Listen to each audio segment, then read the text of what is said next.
Good morning, everybody. I am Dr. Kiran Kumar K, Professor of Psychiatry at Awardee Institute of Medical Sciences and Research Center, Bengaluru. I've also been the founding member of the Minds United team. It's a proud privilege to present this edition of Sunday Special 60 Minutes with Psychiatry Teachers, which has been going on for a few years now. As an extension of the program, we thought one of the most important capacity building activity that is required for any teacher, and specifically much so for psychiatry teachers in today's world, is and cutting edge in research and its technology. To aid this, we started our Minds United Scholarship for Teachers program, titled as Must Enrich Research Grant. And today we have one presentation by one of our research grant awardee, Dr. Johnson-Pradeep. It's a proud privilege to introduce Dr. Johnson-Pradeep and his mentor, Dr. Henal Shah, to this program. We welcome both of you. Thank you, Dr. Kiran. Dr. Henal Shah is Professor of Psychiatry at Department of Psychiatry, TNMC and Nair Hospital. She is also the co-director of GSMC-FAIMER Regional Institute, and she is global faculty at FAIMER. I welcome you to the program, ma'am. Thank you. We have Dr. Johnson-Pradeep, who is the Must Research Grant awardee. The grant was provided to him in 2021, and he has published his research, and which we'll be presenting today. Dr. Johnson-Pradeep is currently Professor and Head Department of Psychiatry at St. John's Medical College. He is a member of the IEC and Faculty of Medical Ethics at St. John's. He has numerous publications, more than 22 international and 30 national publications, and he's also been awarded recently with ITOP Must Enrich, and he had second prize for Best Social Cause Film Prize, and there are many other credentials for him. He's also the editorial board member of Journal of Addictive Diseases. I welcome you, Dr. Johnson-Pradeep, for this program. Thank you, Dr. Kiran. I hand over the session to Dr. Henal Shah to introduce and then moderate. Thank you, ma'am. Thank you, Doctor. Thank you, Kiran, and welcome everybody to this discussion of 60 Minutes for Teachers. And today's topic really is what Dr. Johnson is going to talk about, and which he has already published in IPS, is effective and innovative teaching methods in psychiatry for undergraduates. A much neglected topic, I think. Nobody really bothers too much about undergraduate psychiatry teaching. Maybe the teachers bother a little bit and the students don't think about it at all because, they've got too many things. Psychiatry is not really counting too much in terms of marks. But life goes beyond marks. They need to know some bit of psychiatry when they practice. They have to apply it in their life and have to know at least when to refer. So for us, it is yet a responsibility whether the representation and marks increase or don't increase. And while we all lobby for it, it is yet important as teachers to think as how much and what of psychiatry do students get to know, and how should we do it so that it becomes effective. And in that space, I really appreciate the study that has been done by Dr. Johnson, and I'll hand it over him to talk about it, and then we can have the discussion. All yours, Dr. Johnson, and congratulations for this wonderful study and publication, and it's really interesting. So I won't hold anything back. Let him go ahead and thanks a lot, Dr. Henal. That was very nice of you. And you've been a great mentor with a lot of suggestions, which really carved this proposal. And we came up with a beautiful study aim and objective. So with that note, I will start today's presentation. And so today's topic is about effective and innovative teaching methods in psychiatry for the medical undergraduates in South India, an exploratory study of teachers and students' perspectives.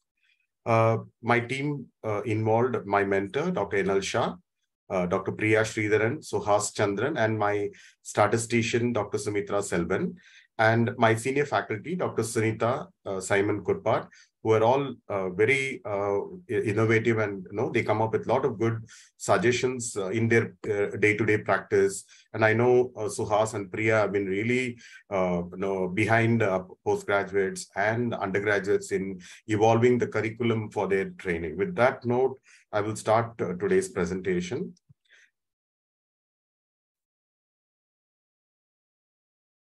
So we all know that before I go on to the study, I would like to acknowledge and thank Minds United for Health Research Sciences and Humanity Trust, MISO, for granting me the ITOP Mass Research Enrich Research Grant for conducting this program. I would like to thank my mentor, Dr. Henal Shah, for unconditional support and guidance throughout my study. I would also like to thank my colleagues, Dr. Priya, Dr. Suhas, and Mrs. Sumitra Selvan. I would like to thank the author of the scale, Dr. Abdullahi Fido, for permitting me to use this scale for the modification. And I would like to thank especially my mentor and colleague, Dr. Sunita Simon Kurpat, who supported me in this endeavor throughout the study. And at last, I would like to thank Mrs. Manjusha Mukundan, who is a MSc nursing personnel who helped me in the data entry for the study. Going on to the background for the study, we all know that mental health is reportedly viewed as an unscientific, imprecise, or ineffective discipline among medical professionals in India. And the training in mental health in undergraduate is needed for ensuring adequate identification, treatment of persons with mental illness. Whereas our CBME allotted only 66 hours of clinical posting and 50 hours of theory, and no skill-based assessment in psychiatry for medical license still, even with the new CBME curriculum. However, even though they have shifted now with a lot of difficulty, all the portions to the final year, which I feel it is good, but even then, there are no skills-based assessment for medical licensing yet. A study by Kishore et al. In 2020, they found that 80% of psychiatric teachers in India felt the need for further training on teaching medical students. And 97% felt that additional training is required for teaching theory and bedside clinic, while 60% of the teachers wanted a one-day workshop to upgrade their teaching skills. Previous studies have predominantly focused on the assessment of students about the effective teaching methods, but none of them have actually asked or evaluated what a teacher feels or what the teacher's self-assessment is. So our endeavor was to understand the perspectives not only from the student's point of view, but also from the teacher's point of view. And that is the highlight of this study today. So the aim of this study was basically to evaluate the teachers' and students' perspectives of effective teaching methods in psychiatry for medical undergraduates. We just wanted to restrict to undergraduates. And the objectives of the study were to evaluate the concordance between the teachers and students about effective teaching methods in psychiatry and to explore any innovative teaching methods used by the teachers currently. Now, going on to the methodology, we took the administrative permissions and institutional ethics committee approval for the study before the study.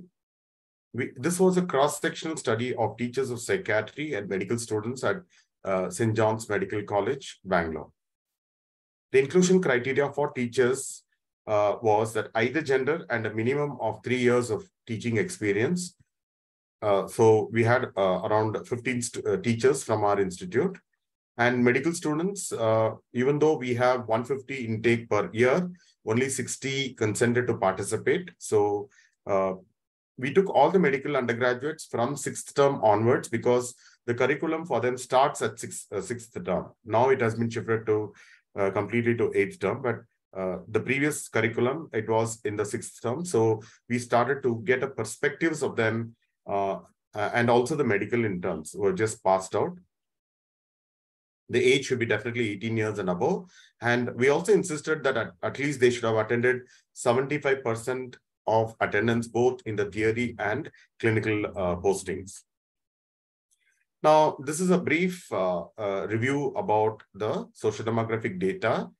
The teachers were almost in the middle age, 44 years, whereas students were young, 23 years old.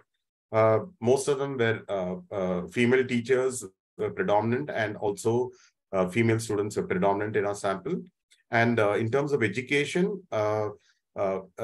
teachers, we had around 60% of them had completed their MD. 3 that is 20% had completed their DNB, 2, that is 13% had completed their PhD, and 1 was MPhil personnel. In terms of students, we did not have an equal kind of a representation, but almost equal. That is 31% from 6th term, 25% from 8th term, and predominantly from interns represented the final study population. Now, going on to the results and discussion, before that, I would like to say that we used a scale called Perspectives of Teaching in Undergraduate by Abdullahi, which I mentioned earlier.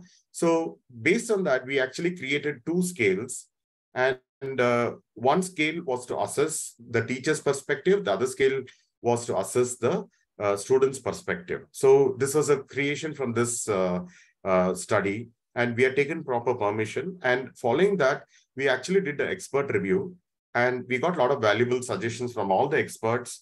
And in the end of the scale, which was the 24th item, we actually created a open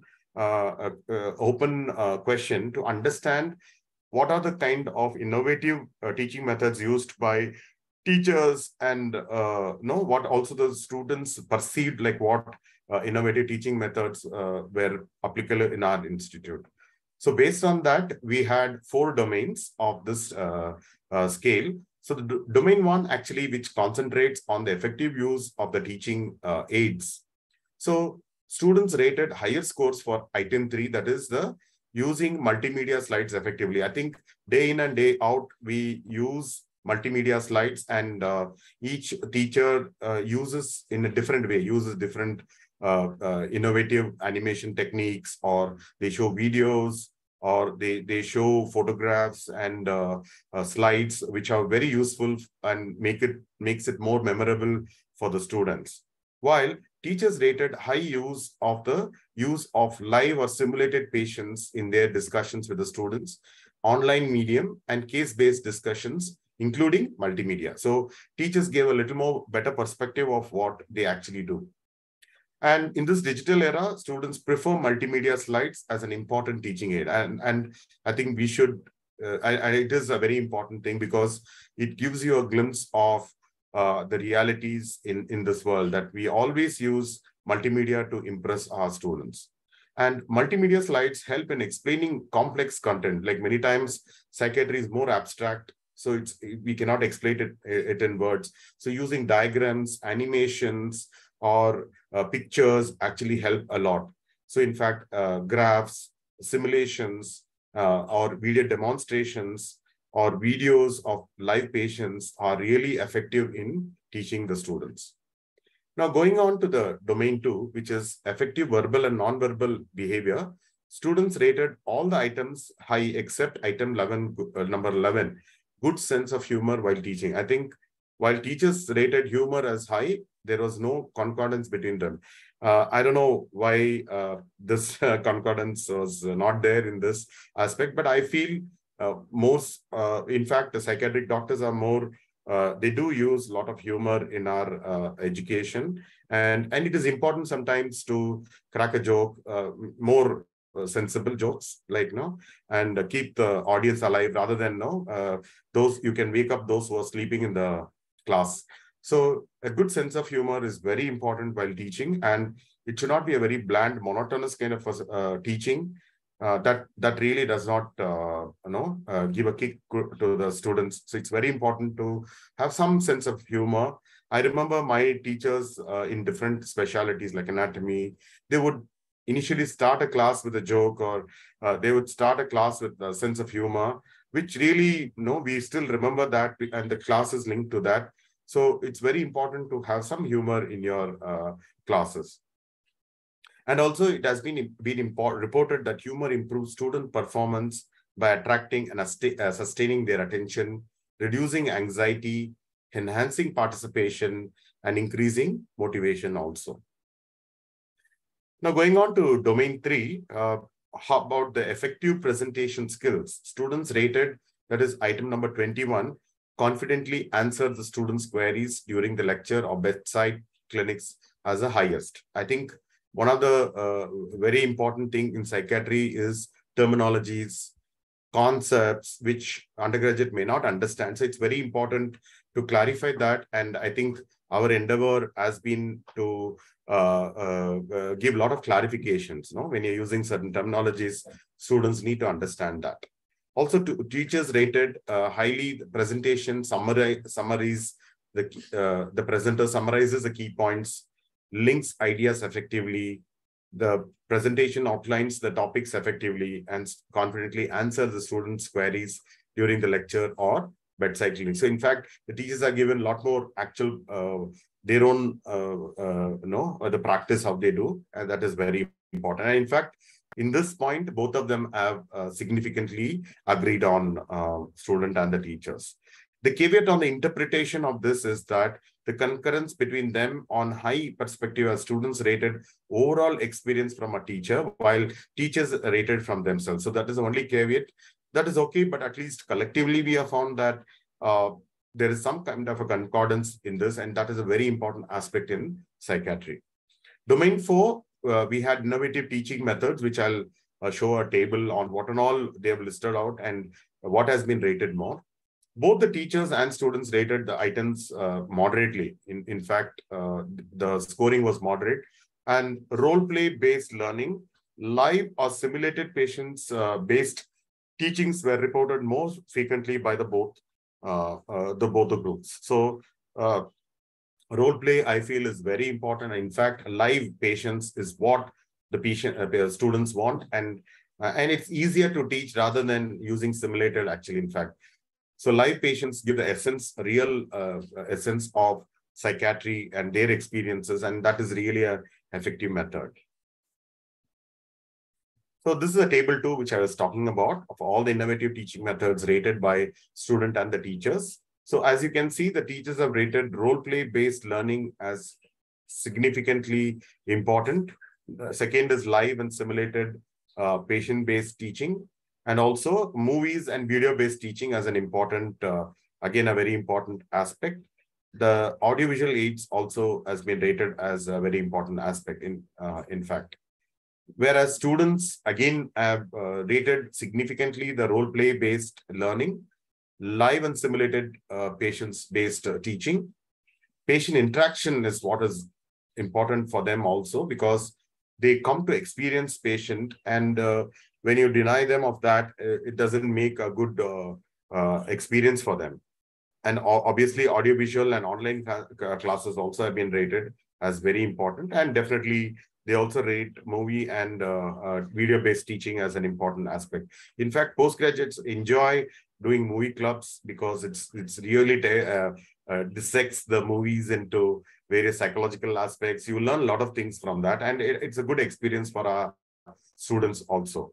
In fact, our students also enjoyed IP and OP-based teaching. In fact, they liked celebrities and autobiography-based teaching, which we do frequently in our classes. Very innovative part of St. John's is that when we were part of the undergraduate committee, we introduced this concept called shadowing PGs. That is, the student, the undergraduate, in the evening, not in a regular timing, but in the evenings, at least 1 or 2 hours, shadow the PGs for emergency cases. So whenever they go to emergency, they shadow them and see how a patient is being evaluated in emergency, what are the kind of cases they get, and how they manage at the emergency level, and what are all the emergency cases they see has been rated really high. So these are some of the very innovative teaching methods, even though we got other experiences like personal experience-based teaching, seminars, small group discussions, debates, book reviews. In fact, we also started, Dr. Ashok was a pioneering person who started on neuroscience classes for them. They're very impressed about learning about brain and behavior. And in fact, they requested special classes from him. We need to really take it along, which was very innovative. We feel that is one of the important aspects. In fact, we thought we'll make it as a certifiable a course for them so that they spend that extra time and it is valuable. And also one of the important thing is observing psychological techniques, because not very medical colleges have this opportunity. So many people witness the psychological techniques being done, and they feel very happy when they learn certain psychological techniques. It could be simple psychoeducation or CBT or ERP, but students feel really happy about it. So going on to the discussion part. So we actually converted the total perspective scores into percentage perspective scores, because it was in view of the statistical analysis, it was easier for us. So based on the maximum values for total and domain scores, we divided them into high perspective and low perspective.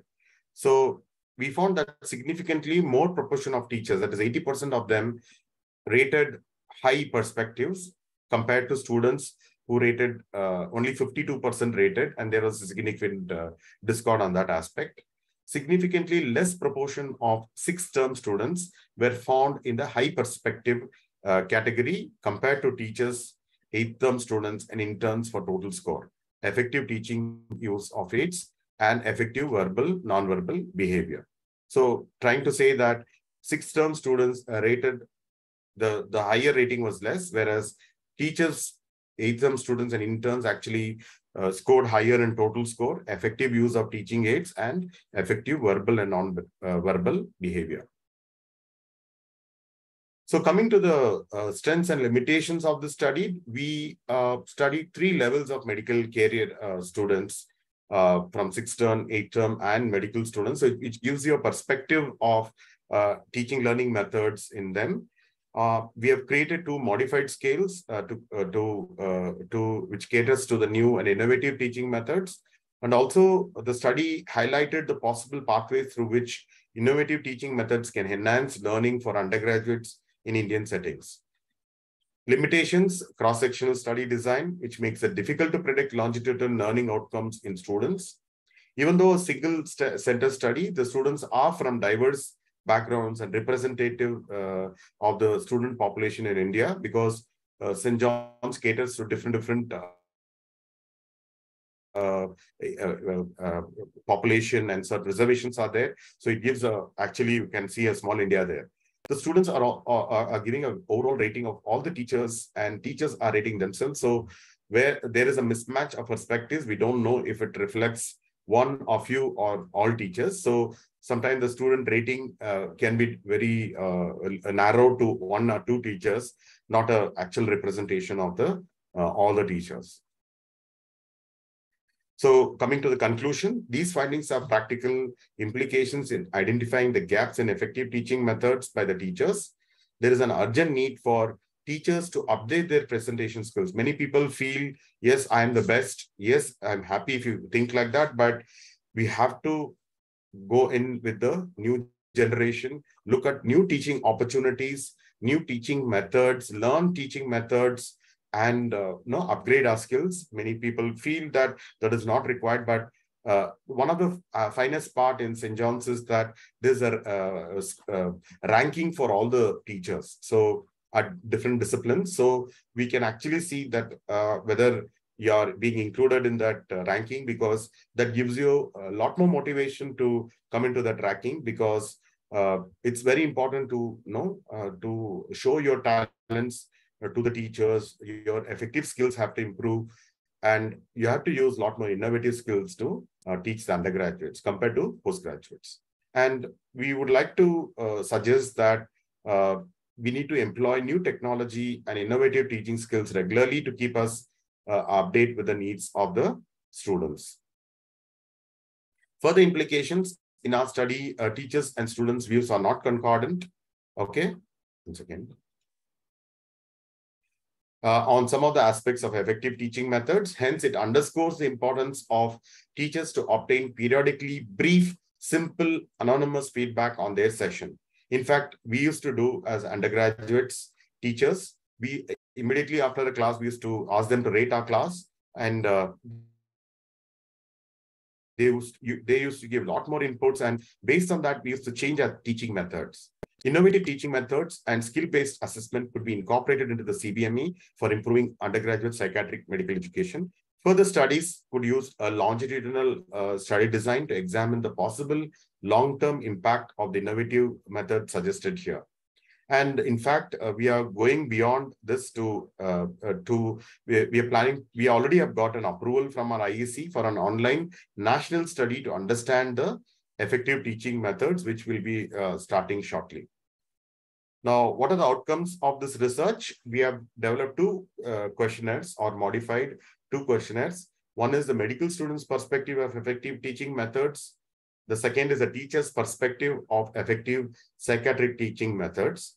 And we have had one publication which got published last year and one award, that is the second prize for e-poster conducted by IPS and ITOP Minds United Group in conjunction with Department of Psychiatry.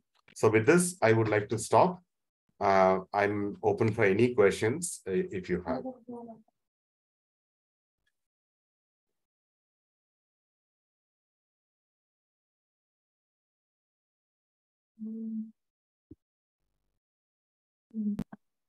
So Bhuvneshwari here. Hi, Bhuvneshwari. Good morning, sir. Thank you for the excellent work. So one question to you and the whole team. Sure. What I learned from this work was humor also is needed while teaching. I've always felt after running and organizing the undergraduate classes for 2 years, one comment and one question, sir. So a lot of work has been done in St. John's about exploring the teaching learning methods in terms of SLOs, checklists, other teaching learning methods in terms of CBME. My question to the whole team is about, is there the literature about challenges in implementation of teaching learning methods? That's number one. And then what are the logistics required for the implementation of teaching learning methods? That's question 2. So from my small experience of these 2 years, especially after the second professional and third professional have had common classes for the past 1 month, I should admit it is utter chaos in terms of organizing the rooms, checklists, teachers, and teachers get confused. And one teacher was having issues in identifying, have we taken class for the right batch? Have we organized the correct checklist? Have we taken attendance for the right batch? So I was also wondering how other medical colleges are organizing these parallel batches together, which they have overlap of 4 months. For example, we have 66 hours in the total curriculum. That was the gist of the question, sir, to the whole team, if possible. More than me answering, because I belong to the same institute, I thought yes, sir. Dr. Henal and others can comment on that. Yeah, one of the that's definitely happens, particularly with 250 in a batch, and with some failures and other things. The classroom strength is 280, and I was told it is a small group discussion, and I went prepared for a small group discussion. And when it was 280, it was such an thing. How do I conduct a small group discussion for 280 kind of thing? Now, these are all genuine concerns, but probably as the institute also progresses, a lot of things get streamlined, at least the number of students, the batch and where they are, and with a lot of e-attendance facility and all those things, they do get streamlined. Probably a little bit of effort from the psychiatry team or the department team in general to find out in advance where is the classroom, and sometimes we take things for granted. So a little bit of effort from our side, but that's a concern. So some colleges, I think, have started dividing the huge batch into 2 batches of smaller thing, 125, 125 each. So that is probably in some colleges it is happening. It happened at Vaidehi for 1 year, but later it was a huge burden for the preclinical and the paraclinical staff. Because multiple classes, multiple schedules. So again, it's combined to 250 now. It's a challenge. Dr. Henal, your experience? So of course we are 150. So we are a smaller batch compared to what 250 sounds like. Because I think we were 100, and when we went to 150, I thought it was quite a lot. And the classrooms didn't change as much as the numbers change. So accommodating them. So we're in the transition of doing a college classrooms again and getting all of them into smart classrooms and things like that. I think there are two concerns. One is the logistics of it all, and my bigger concern is getting them to the classroom. Despite all the NMC rules and the need to come, not everybody wants to come to the classroom. And even when they're coming to the classroom, engagement level for all subjects is on a low, because there is a parallel system, whether we like it or not. All of them are attending parallel classes. On Saturdays, they all disappear. I don't know where. Every weekend, they have that parallel class that is going, and the pressures are very high. And that's where I feel that this innovative techniques will help us to grab their attention better. And therefore, the faculty development, as you know, what Kishore and his team has been talking about, and is so important that whoever comes, whether it is 250, 150, parallel, whatever we are doing, how do we kind of engage them further? Another thing that has happened, which is not happening right now in our college, but in a sister college, KEM, is that they have attendance, which is like biometric also. You enter the classroom and do the attendance. So all those small logistics, which we were, getting so much involved in, and we didn't have time to do, and took away the time from teaching, becomes simpler. So all those kind of things also help in taking care of logistics. The small group teaching, I think, is yet difficult. One of the other things which we do when we go for classrooms is, very often we take our residents and we prepare role plays and we do it over there. So one, it allows the residents also to become aware of teaching and get them involved in teaching, and doing things like that kind of gets a whole class together. And another thing that we use for the residents is, when they're there, we divide the class into smaller groups, like these 3 rows, you all just join in and form a group, and then the residents become the facilitators of those groups. It's great fun, but that the downside is that neighboring classrooms have come and said to decrease the noise level. Noises. So, you always weigh it down and things, but I think you have to keep thinking out of the box when you do this. Yeah, 100%, Dr. Henal. I think some of my experiences is like, so we also teach medical ethics, and you know how cumbersome it's AdCom with the number of hours allotted to us, and what actually we get is very, very limited. So every opportunity, we actually do a lot of innovative methods. So one simple method is like I do for values classes.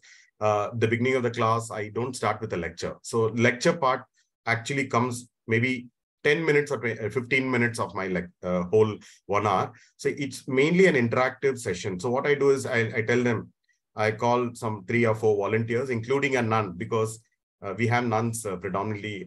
One group is a nun. So we call them, all of them, to stand and give their experience. If they are in a Titanic, it's going to sink. Okay. Whom will you save? So we give options like, one pregnant woman, baby is there, or a pastor is there, or a doctor is there. So whom will you save? Only 3 can go in that, including yourself.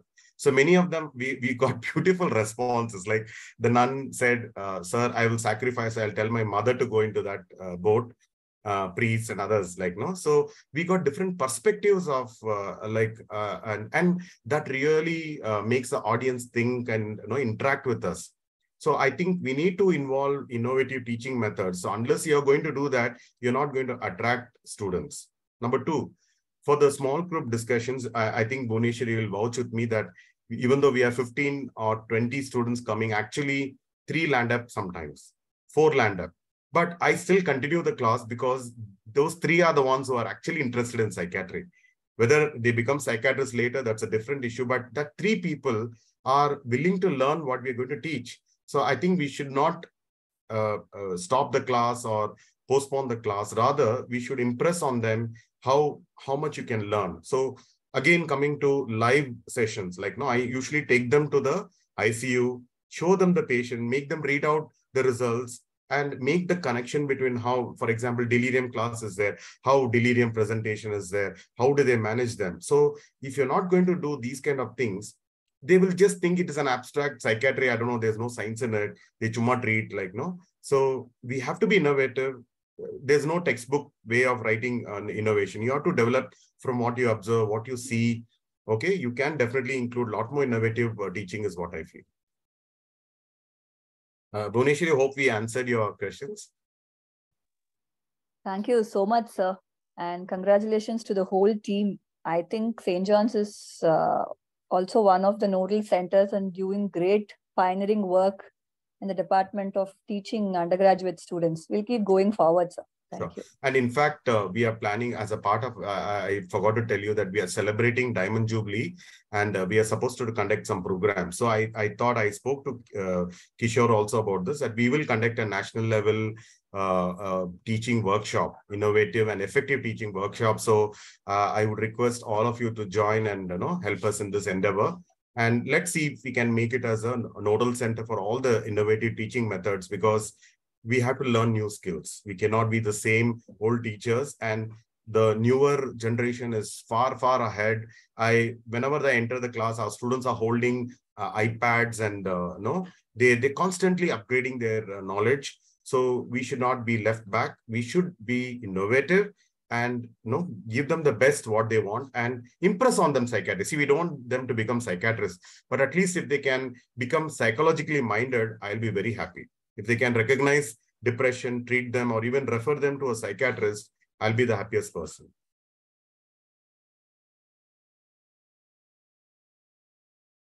Dr. Guru, would you like to add your experience, Dr. Guru? Okay. Am I audible, sir? Yeah, great. Yeah. First of all, I'm outside. First of all, it's a wonderful presentation, Johnson, sir. Amazing work by the entire department. The innovative methods are really impressive. I was just thinking just now, like out of the box thinking. For example, if I ask my students, of course, I work in a very new college. The first batch of internship just moved out 3 months ago. So in a new medical college, the challenges to a psychiatrist is very, very, I'm sure you all can imagine it. I was just thinking, for example, can we, I know if ethical concern would be a problem. For example, I ask, for example, the St. John's team would ask our college students, how do you find in a newly established medical college the approach towards psychiatry? I don't know whether the ethical concern would be there. So for example, if I ask my students to rate me well, they will rate me very well, isn't it? Because they need attendance at the end of the day.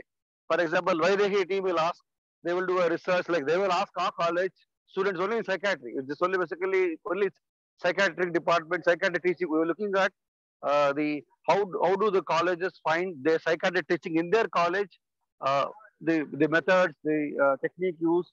Is it really possible to work on these lines, sir? I'm just thinking. I don't know. Yeah, so that is what our next endeavor is. We have got an ethics approval for an online study. So we thought we will make it more anonymous, and we'll send it out to all the teachers through ITOP, Minds group, and all the IPS members, and we'll get an overview. That is actually a realistic. My only thing was the OPC. For example, teachers rating students is fine, but I think students rating teachers, ultimately the teaching methods should be used by the teachers. I mean, as you rightly said, the current batch psychiatry is just for attendance sake. What I find is they come to the posting for attendance sake, and they come, sir, we have pathology internals. That is after 10 days. Then they will ask for permission. And see, they would say, and only 2 hours posting, mind you. When 2 hours posting, they would say, sir, mujhe bahut padna hai, sir, madam is very strict, sir. So the interest towards learning psychiatry, because until the NMC believes psychiatry as a paper, I still feel that is still missing in them. And the turnover of psychiatrists would be less than 1% in any medical college. I'm pretty sure. I do not know whether the data is there on how many from, for example, St. John's psychiatry gives PG for the last 20 years or 10 years. How many undergraduates have taken, 1,000 students have passed out, and how many are actually opted for psychiatry? And I think to see like that, similarly all over the world, I think all across India, I think would be very, very minuscule. I don't know That's where I think, is that the reason for not choosing psychiatry, or because there is no exams or no theory, no Yeah, practicals exam to pass for a doctor in correct. psychiatry? Is that the reason? I think that needs really a lot of exploration, I feel. I definitely agree with you, Dr. Guru, because unless NMC makes it at least few questions mandatory and some skills mandatory, at least assessing depression and managing alcohol case or something, unless they're going to make it more rather than looking at the numbers and others, but at least if they can make some skills licensable, so I feel they will take it seriously. But at least till then, at least we can impress them through a lot more innovative methods. And people are for it if you want innovative method like debates, film review or movie reviews, Amazing, sir. psychiatry. Amazing. Yeah. Definitely, I think, nothing can stop you. Nobody is stopping you, saying you don't use innovative method. It's up to you. That one year you just impress them, and many of them come back and ask me, sir, I'm interested in psychiatry. I want to do research. I say, first you complete your MBBS, after that we'll see. So they are impressed. Like, so it should come from our heart rather than just because somebody is telling you to do, please don't do it. It should come from our heart. Unless you do that with a lot of passion, definitely they will come and they're impressed with you. Thanks, Guru. Dr. True, sir, Vikas, true. Dr. Vikas, any suggestions? Because you're from a government institute and you will have a lot more other experiences. Yeah, am I audible? Yeah. Yeah, good afternoon. Nice to see everybody here, and thank you for a wonderful presentation, Dr. Johnson. Thanks. And congratulations. So I think, one of the important messages there was that the students are, students are looking for innovative teaching learning methods, and particularly they seem to like the use of movies, and they seem to like the use of role plays particularly. But how many of us actually, find it within our comfort zone to include these kind of teaching learning methods within our day-to-day teaching? I mean, we might think that in a 1 hour lecture, it's not possible perhaps to include a role play because, the amount of planning that is needed, you need to give the tasks to, and certain amount of direction is needed. No, when you give the students the role play, you cannot ask them to, do what they want, in the sense, they may not know what is to be done. So a kind of a guidance, direction, some kind of script reviewing for the role play is needed. So it does require some work from our side, and at least some of us may think that, it is not worth the effort. But I think it is important for us, those of us who are doing role plays in our lecture. Yeah, go ahead, Dr. Johnson. No, sorry. I thought you completed your... No. So what I was saying was that, but I'm sure many of us in our own small way, we are practicing these kind of innovative TL methods. So I think the ITOPS, what we need to do as a platform is probably put up some videos of some lectures where role plays have been incorporated, so that it is actually shown to others that the aim of doing that is to show that this is indeed possible. Many of the, that's what I have learned during some of my interactions in the teacher training courses, that many teachers seem to think that, no, it's not possible. But actually it is possible, even in a small 40-minute or 45-minute lecture also, you can include some. It is possible, yeah. So that is one comment I have. The second comment I have is that I did try some innovative teaching learning methods during my own lecture classes, mainly to stimulate, to break the momentum and to have a kind of a peer-led learning. So one of the techniques is called jigsaw method. I think many of the people who are here may be aware of the jigsaw method. For those who are not aware, I will just summarize in 2 or 3 lines. Basically, suppose you're taking a class on depression. The modus operandi is that you divide the class into 4 groups. You just ask the students to serially number themselves from 1 to 4. And then you divide the topic depression into 4 parts. Say, for example, etiology, clinical features, pharmacological management, and non-pharmacological management, for example. And then ask all the ones to come together, twos to come together, and so on. And then they discuss between themselves for some 10 or 15 minutes. You give them the resources which they need to check up online. And along that side, you can go along and see what is actually being done. And then after 10 minutes or so, all the group members come back to their original position. So the idea is that now it's a heterogeneous group who has, 1, 2, 3, 4 will be sitting together and they have knowledge about all the 4 aspects of the topic. Then they're allowed to discuss between themselves. And then at the end, as you said, like I also noticed how many of these students you mentioned were interested in how effectively the teacher cleared the doubts. So I think that's very important that at the end, there was this kind of a debriefing and doubt clearing session. So that is something I tried to implement, although I did not formally assess how this kind of innovation actually changed the learning outcomes. I think it's worth trying, just to see how it goes at every institution. So these are my only couple of thoughts. Once again, thank you for the opportunity. No, it's a wonderful technique, I think you mentioned, Dr. Vikas. I think we'll also try that out. A couple of things which are also some innovative, which I think we wanted to try on a postgraduate is something called as hat game. I don't know whether anybody's aware of that. Basically, it's about phenomenology. You ask the final year students and the first year students to sit together, and the final year students enacts the procedure, and the younger students are supposed to say what is that phenomena. So phenomenology can be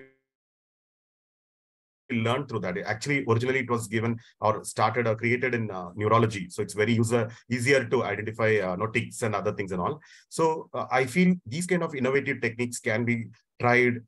So unless you tried, you fail, and you work on it, and you can develop beautiful ones. Like I think what Dr. Vikas told technique was a very simple technique, but still we can do that, like which we can try it in any medical college. And I think we have to be innovative. I think that is the future of psychiatry. I can just say, Vikas, I've been in a conference where we have conducted for 500 people jigsaw method. So it's possible to do really large group with jigsaw method. It was a medical education conference. Of course, people were quite motivated to learn, but that jigsaw really helps in these kind of things when they're large groups. I think another point to remember is that when we go as teachers, sometimes we are so caught up as to how much and what to teach. When you're doing a lot of innovative techniques and things like that, I take a step back in amount and quantum of what I'm trying to teach, but take more effort in teaching a few points and driving the point home and arousing the interest so that they will read it.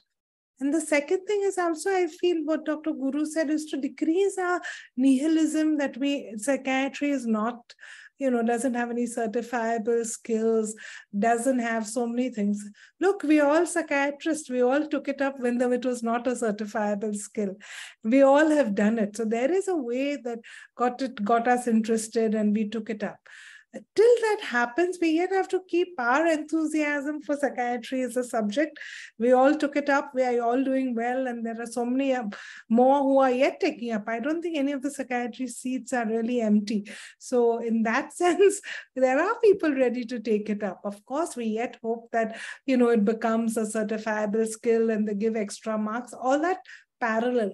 So I would like to kind of, question that nihilism and think more in terms of positive outcomes and things like that. That's it.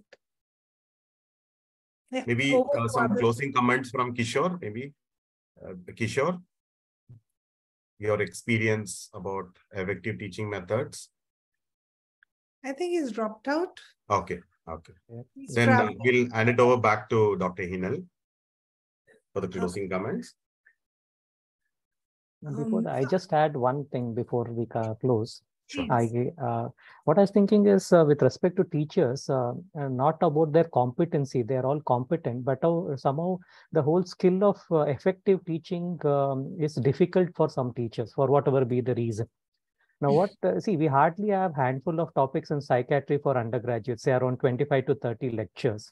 If any forum, like be it IPS, be it MINDS, or be it ITOPS, whatever it is, if we can have some model lectures, 20 to 25 should not be a problem with effective teachers, and put it on YouTube, then there is standardization and there is some model thing, and the basic knows of that particular topic will be known to all students across India or even outside. So that is something I've been always contemplating, but probably we need to pull in the resources. Sure. That will be really good, actually, Dr. Kiran. Very true. Sure. Over to you, madam. Yeah, thank you, Minds United, for, of course, this whole and ITOPS for this whole platform and all the work that is being done. And congratulations, Dr. Johnson, for a very interesting and surprising results that have come up with your study, and it has been published. And I think, while we do say that students may be looking at one teacher, I think it's very important to give enough importance to the feedback given by teachers, and something that we should realize.